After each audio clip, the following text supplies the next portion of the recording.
नमस्कार दोस्तों। पिछली क्लास में हमने अर्थशास्त्र की परिभाषाओं के बारे में जाना था। इस क्लास में हम देखेंगे टाइप्स ऑफ इकोनॉमिक्स। डेफिनेशंस पिछली बार देखी थी हमने। टाइप्स ऑफ इकोनॉमिक्स की बात करें तो आपको यहाँ पर देखना है कि इकोनॉमिक्स को टू पार्ट्स में डिवाइड किया गया है।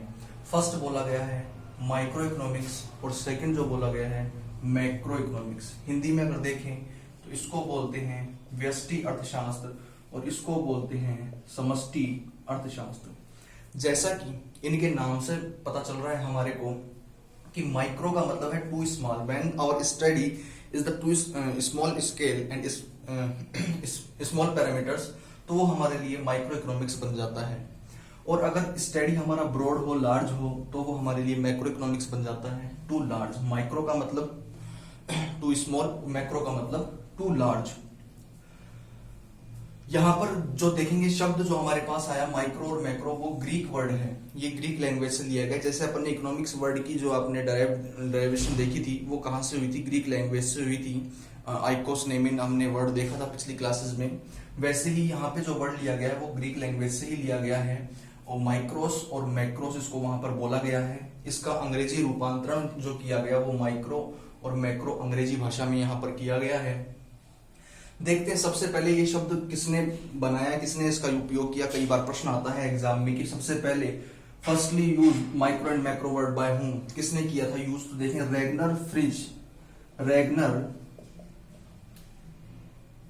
फ्रिश, इन्होंने ये सबसे पहले शब्द यूज किया था और 1933 में इन्होंने ये शब्द यूज किया माइक्रो और मैक्रो को।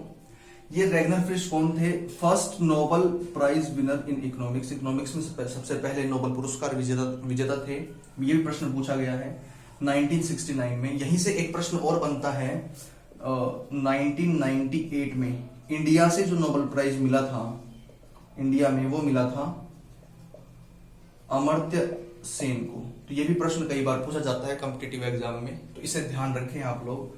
अमर्त्य सेन को इंडिया में नोबेल प्राइज मिला था। तो ये तीन प्रश्न बन गए हैं। नोबेल फर्स्टली यूज माइक्रो और मैक्रो निकला ग्रीक वर्ड से।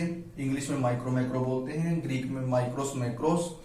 और यहाँ पर रैगनर फ्रिश ने फर्स्टली यूज किया इस वर्ड को 1933 में। इनको जो नोबेल प्राइज मिला वो कब मिला? 1969 में।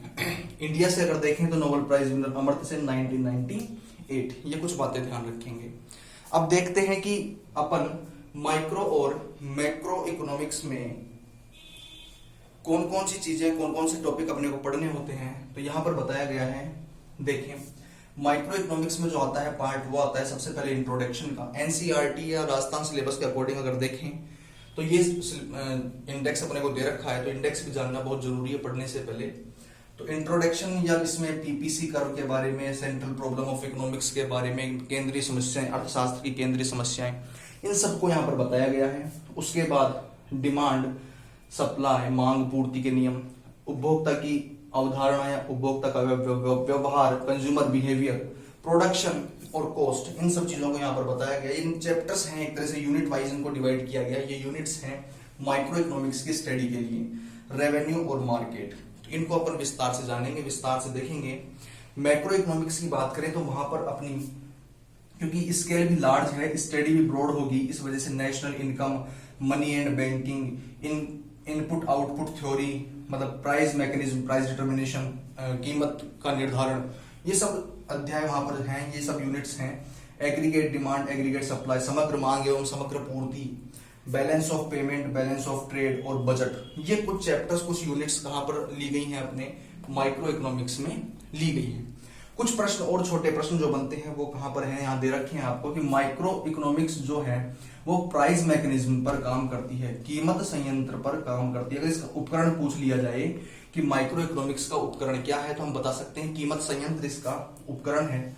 और अगर इसका दूसरा नाम बताया जाए तो कीमत सिद्धांत भी इसको बोल सकते हैं। ये जो कार्य करती है प्रणाली, ये कीमत के ऊपर कार्य करती है। जब भी अपन पढ़ेंगे demand, supply, consumer behaviour, production, cost, revenue, सब में किस चीज का काम उपयोग लिया जाएगा? प्राइस को मेन फैक्टर माना जाएगा। तो यहां पर कहा गया कि जब इसकी स्टडी भी नैरो स्टडी है तो कहा गया व्यक्तिगत इकाइयों के आर्थिक व्यवहार का अध्ययन कहां पर किया जाता है? व्यष्टि अर्थशास्त्र, माइक्रो इकोनॉमिक्स में किया जाता है।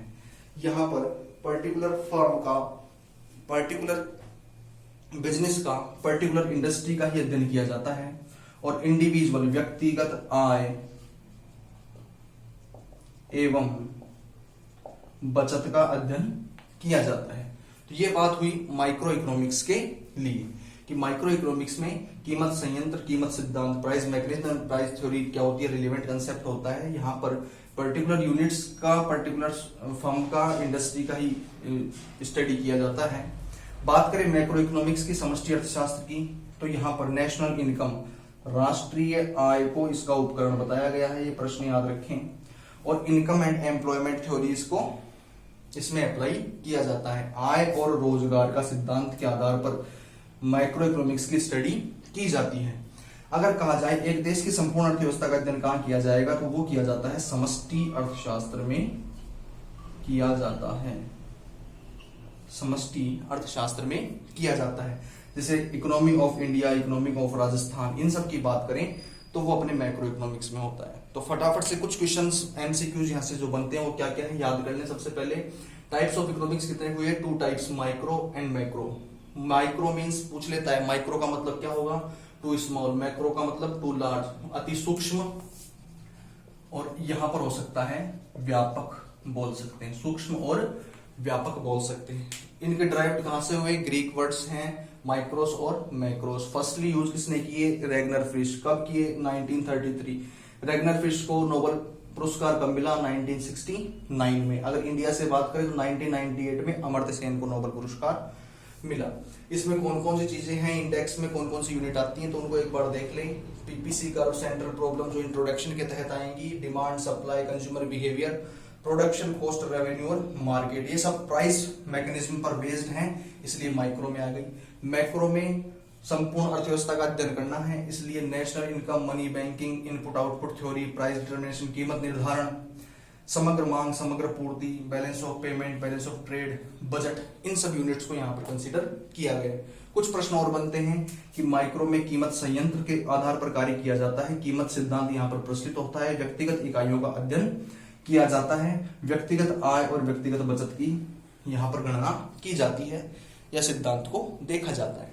मैक्रो की बात करें तो समग्र देश का अध्ययन कर रहे हैं, समग्र देश की अर्थव्यवस्था का अध्ययन कर रहे हैं, इसलिए राष्ट्रीय आय को लिया गया।